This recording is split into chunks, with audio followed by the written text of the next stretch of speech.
လုံးမင်္ဂလာပါခင်ဗျာစကိုင်းတိုင်းဝက်လက်မြို့နယ်ဥယျာဉ်သာချီရတဲမှာရှိတဲ့ရေဘေးတင့်ပြည်သူများကိုအရာတော်ရွှေမျိုးတော်ကြီးကမြက်ပညာအဖွဲ့ကနေပြီးစားတောက်ဖွဲ့ရာစုံစုံလင်းလင်းကိုလာရောက်ပြီးတော့လှူဒန်းသွားတယ်ဆိုတဲ့အကြောင်းကျွန်တော်အနေနဲ့မျှဝေပေးခြင်းဖြစ်ပါတယ်ခင်ဗျာကဲမြက်ပညာအဖွဲ့နဲ့တော့အရာတော်ရွှေမျိုးတော်ကြီးမှာရှိတဲ့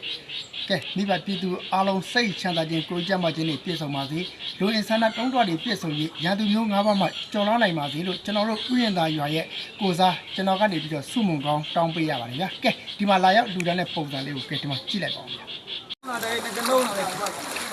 နေကြတော့တဲရတယ်တခေါက်မဟုတ်ဘူးတောင်းလေးနဲ့ဒီခေါက်ကျတော့ခေါက်ကြောက်ဒီမှာတော့အများကြီးလာတော့ဘူးဒီကတဲ့ငါနှစ်ခေါက်ဒီကတဲ့လို့တဲရမြင်းတဲချင်းတဲရမတဲဘူးရတခေါက်မဟုတ်ဘူးခွဲမှလာပြောတာခွဲဟုတ်တယ်ဒီလိုဘုံဝေးရဲ့ဘုံမရဲ့